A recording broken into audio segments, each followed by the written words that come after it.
You're watching South Asia Newsline and here are the top stories we are tracking for you on Thursday, the 31st of August. India matters most to the world, says Jaishankar on G20 Presidency.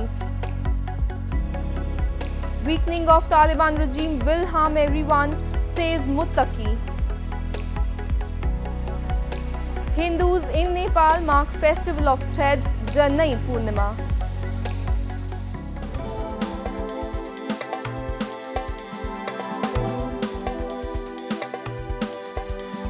And now for all the details. Foreign Minister S. Jaishankar on Thursday termed India's presidency of the G20 as different and said it comes at a moment when India has become important for the world.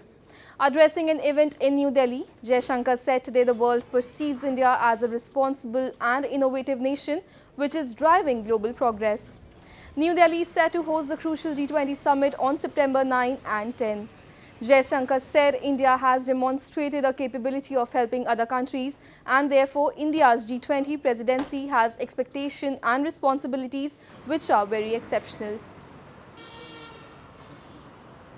So, in the eyes of the world today, it is our economic achievements, it's our technology capabilities, it's our talent pool, it is actually our capabilities, and it is a fact that all of this is done as a democracy. This combination puts India in a very special position, and therefore India's presidency of the G20 has expectations and responsibilities which are very exceptional. The Foreign Minister also called for reforms in the UN Security Council and said exclusion of the world's most populous country and the fifth largest economy out of the Council raises question on its credibility. So, history is on our side. I can tell you, UN will change. The people, the countries, the people, the forces who are blocking it will keep trying. But eventually it will happen. The Indian government on Thursday informed the Supreme Court that it is ready for elections in Jammu and Kashmir any time now, adding that the call will be taken by the Union Territory and Central Election Commissions. On the day 12 of hearing on Article 370 in the top court, Solicitor General of India Tushar Mehta said that the Union Territory status is temporary. However, he refrained from specifying a time frame for granting back the statehood. After revoking Article 370 of the Indian Constitution in 2019, Jammu and Kashmir state was bifurcated into two federally administered territories, Jammu region and Kashmir Valley comprising one and the Buddhist enclave of Ladakh forming the other. The court has been emphasizing the need to restore democracy in the region, which has been without an elected government since 2018. Moving on, members of the Christian community in the Netherlands held a massive demonstration on Wednesday to express their anger and concern over August 16 attack on churches and Christian settlements in Pakistan. The vandalism started over allegations of desecration of Islam's holy book by two Christian brothers. The incident put a spotlight on the draconian blasphemy law, which critics blame is often misused against minorities to settle personal scores. The protesters in Netherlands said the repressive blasphemy law creates a climate of hostility against religious minorities and fertile ground for radicals to wreak havoc. They called upon the European Union to assess Pakistan's compliance with its human rights obligations before extending its GSP Plus status, a trade concession it has been enjoying since 2014. Moving on, meanwhile, the soaring prices of foods and essential items have continued to trigger unrest in crisis-hit Pakistan, shattering people's hope of an economic recovery soon. The government secured a $3 billion IMF loan in late June, but the bailout has come with painful measures such as increase in fuel and electricity tariffs. Residents of Karachi city said they have not seen any relief yet, while the inflationary storm has shaken their domestic budgets. 160 जा रही है चीनी, आटा भी बहुत महंगा है और ये बिजली के बिल इतने आ रहे हैं कि हम खाना खाएंगे, बच्चों को पढ़ाएंगे, बिल भरें. The frequent price hikes are likely to have political implications as the caretaker government is tasked with steering the country through a national election that is in theory due to take place by November.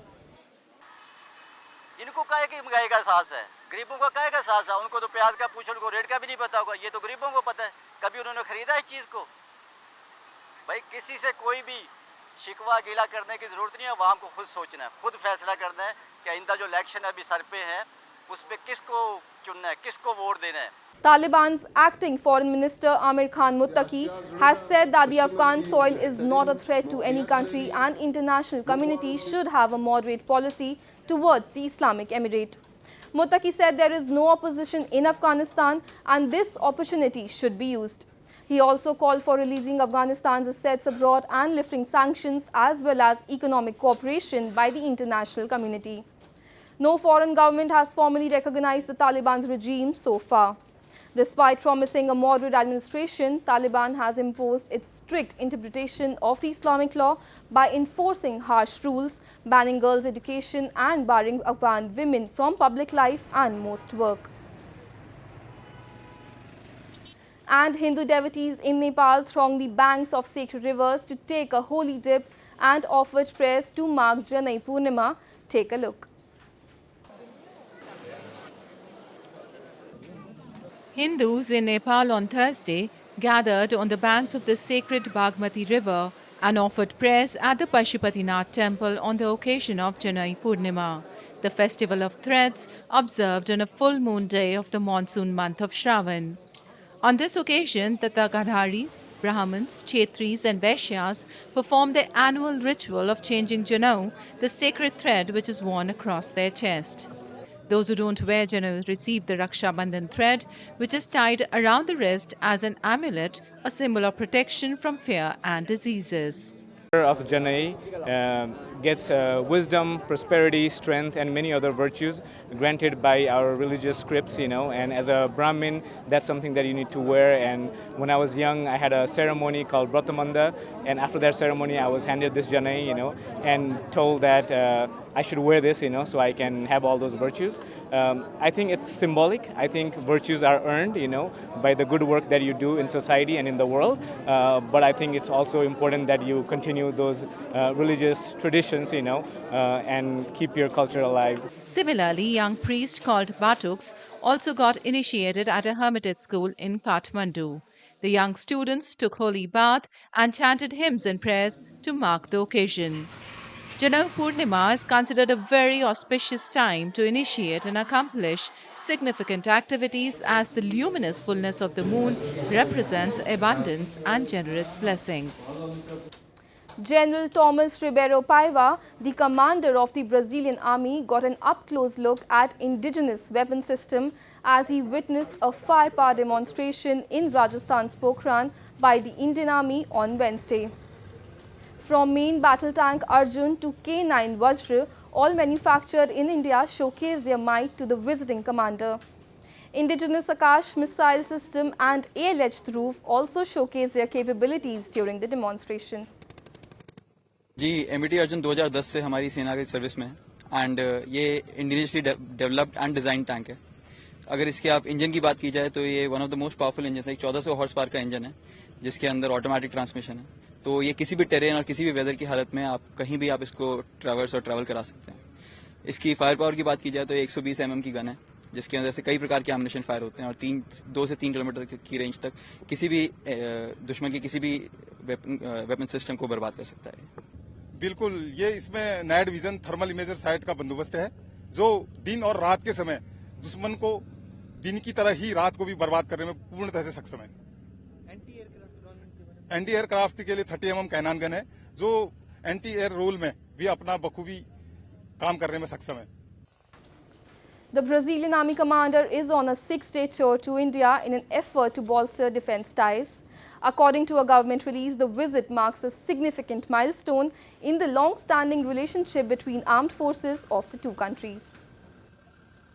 That's all in tonight's edition. We will see you same time tomorrow. Good night.